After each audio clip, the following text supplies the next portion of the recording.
Hey guys, and welcome to subscriber replay number 27. In this edition we have 3 replays sent in. We have the first one here from War is Dragon. War is Dragon? War is over, Dragon. That's the right one. He's in his T14 and he is top dog. So he should actually have quite the easy time with this setup. The only tanks that he should worry about is the M7, the T34, the bathtub, I can't remember the name, something, I don't own it, and then the T49. Those tanks can really hurt him. And then the T4T as well, I guess, since it has the derp gun. Or if it doesn't have the derp gun, then meh. But anyways, the battle, he should be able to get a pretty decent score here. A T50 shows up, he ricochets on it, and then does some damage, and it's taken out by someone else. Pop! There we go. T46 takes out that little one.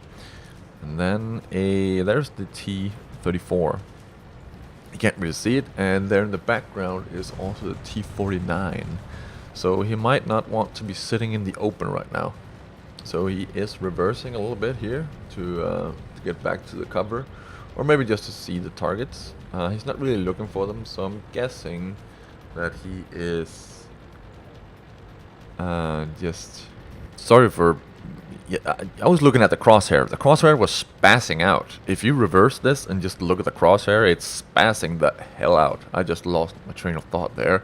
But as you can see here, he is quite far behind everything. He has spaced armor on the sides and a quite nice armor in the front. So I actually have no idea what he's doing right now. Replay ended. Looks like he crashed. He did. And the enemy decimated his team. There are 3 teammates left. And him. Jesus Christ. He's back. Okay, he did crash. Yep, he crashed. The M7 hits him on the side, I think, and then just decides to go for the other tanks. He rams it and kills the Crusader. I think he's on top of him, actually. Yeah, he landed on top of the Crusader and therefore took infinite damage until he died from it. That you do that if you land on a tank or underneath a tank. You take damage because of the tank like being way too heavy to be on top of you. So you lose HP, like you just saw, like 1 1 1 1 1 1 2 2 2 2 2 you dead. You get that? Dead. Good. Now, yep, T82. You were going to do not much to T14. The derp gun on that little thing isn't high caliber enough to deal with the threat of a T14. So we can see here it's a smaller thing on the enemy team right now, so he won't be able to damage him either. And these 2 tanks won't either.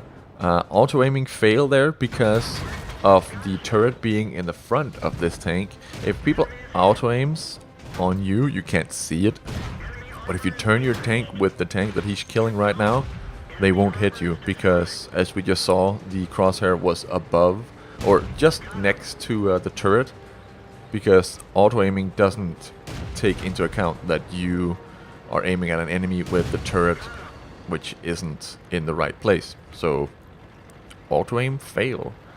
He decides to cap. So we're going to be fast forwarding here because this is boring as all hell.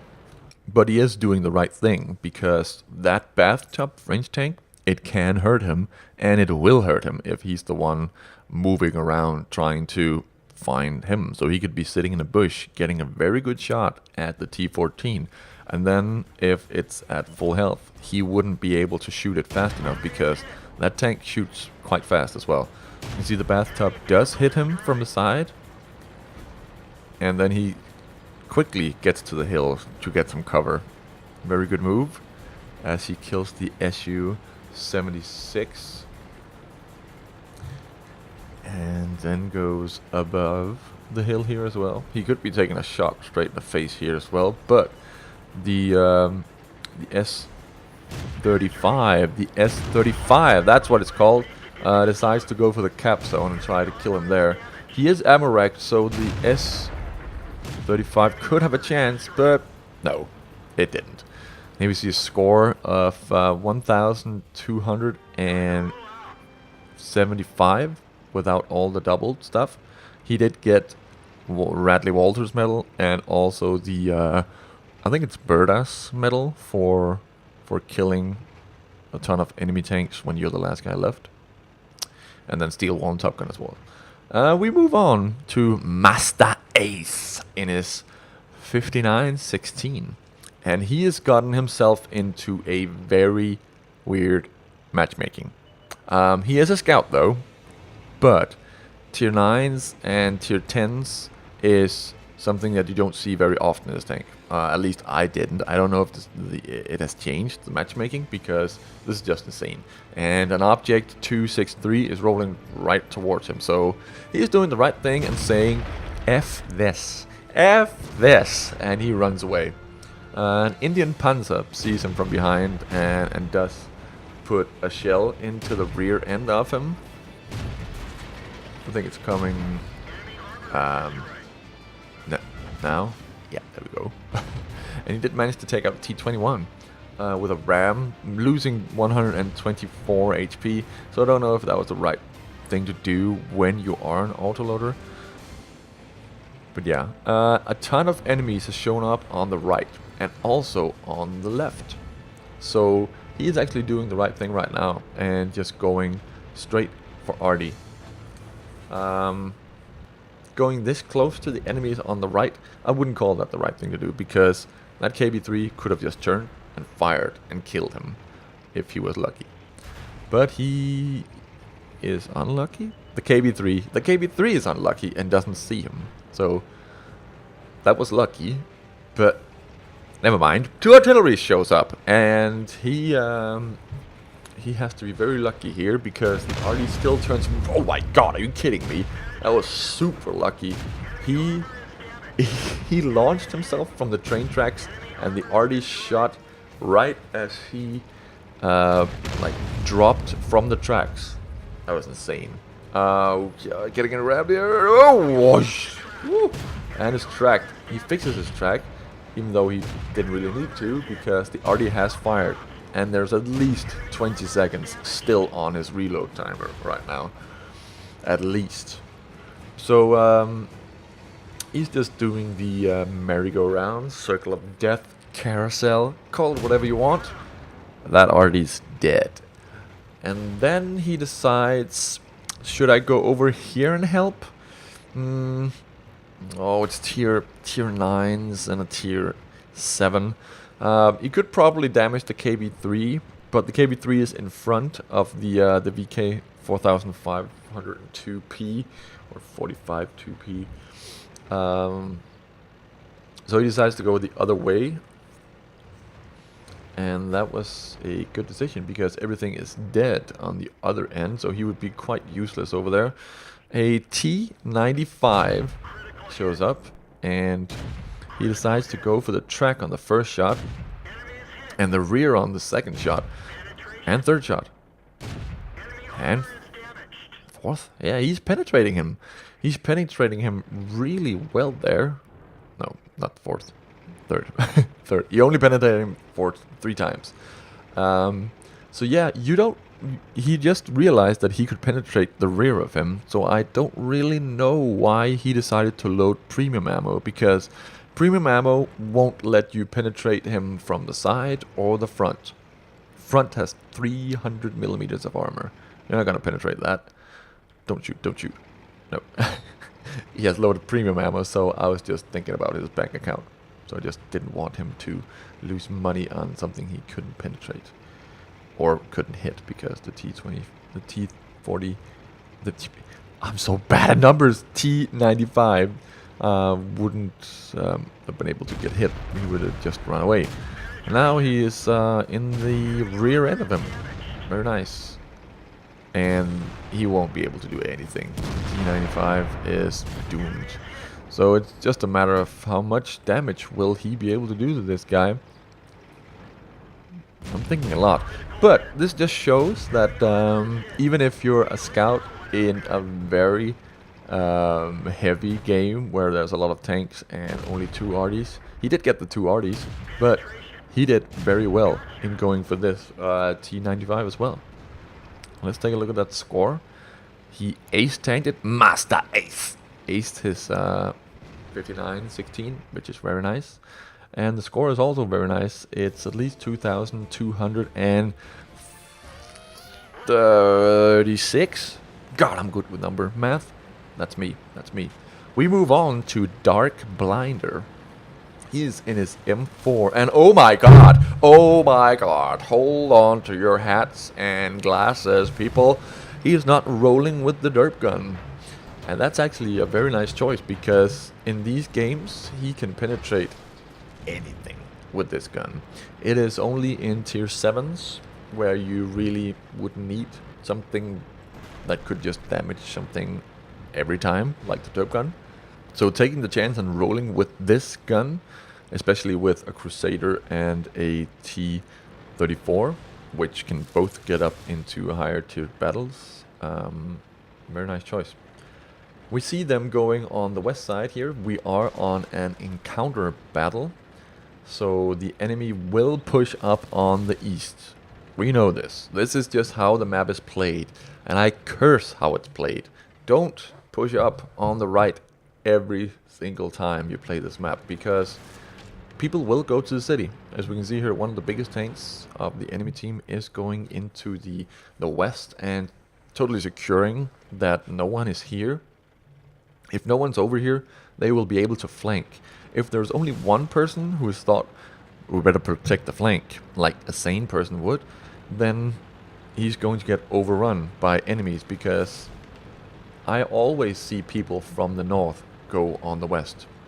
On the south side, I almost never see people go on the west. And I even write that in the chat when I play this map on Encounter. Please, someone go city with me. Please, someone go city with me. Sometimes there are some gentle souls out there which go, okay, I will help you. And I go, thank you. You have my eternal friendship forever. And we completely annihilate what's in the city, and then we flank. So if you just go a couple of tanks, a couple of big tanks into the city just to be sure, then you will highly likely succeed on this map. Don't go for the cap. Don't go for the cap. It'll take 2 minutes and something just to cap alone. With help, with 3 help, it'll take just as long as a regular cap with a single man. But we have Dark Blinder, who has flanked the enemy now, and he sees an enemy hetzer.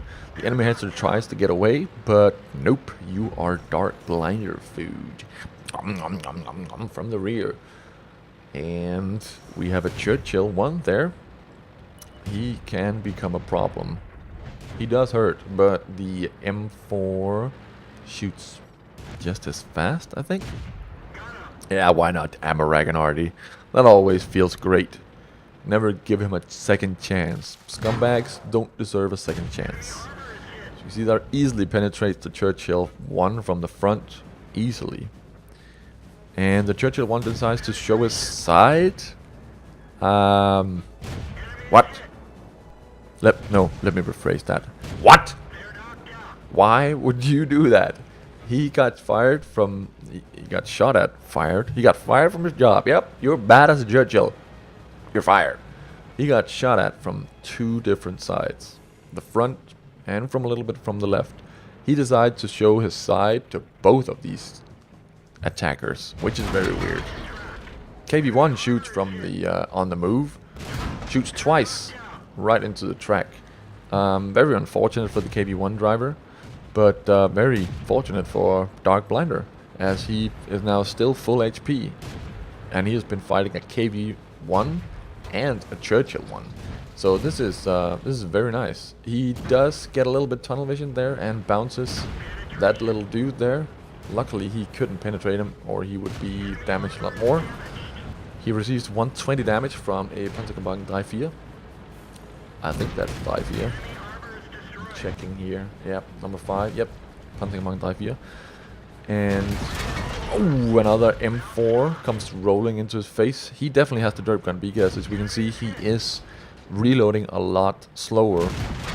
And you can also hear it in the explosion. If he had aimed at this Panzerkampfwagen 3-4 just a little bit more to the right, he probably would have penetrated it, but shooting right at that angle where he shot, that was a definite bounce. Now he goes to the other side here, avoids shooting his teammate in the head, and gets the kill. A Lux is in the open there, but he's dead pretty soon. A SU 85B flanked them. Very nice. Very nice done by him. But he only did 28 damage. If he had had a bigger gun, he can actually mount a bigger gun that does quite a lot of damage. He could have killed the M4 right there and actually saved the game. Maybe. Because, well, no, I don't think he could. No, I'm dreaming for the enemy team right here. He could have saved him. And as we can see here, he fixes his radio operator because his teammates are gonna go all the way to the other end of the map.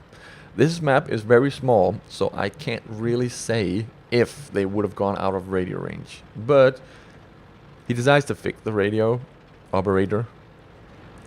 Something that I would never do, since the radio operator is quite useless. To me, at least. Especially at this stage in the game.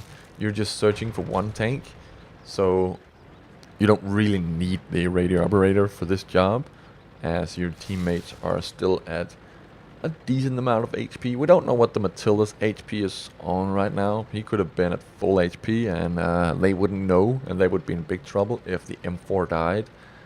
And nope, there's the Matilda, and yes, it is at full HP. If this dude has the top gun, they're in big trouble because this gun fires at an insane rate. It's pretty crazy how fast this gun fires. I get surprised every time I get up against one, and I get surprised every time I'm in one. It fires so incredibly fast. But it doesn't seem like he sees. Oh, you can hear. Oh, yep, you can hear that he has the derp gun because of the shell. That is the derp gun, very slow.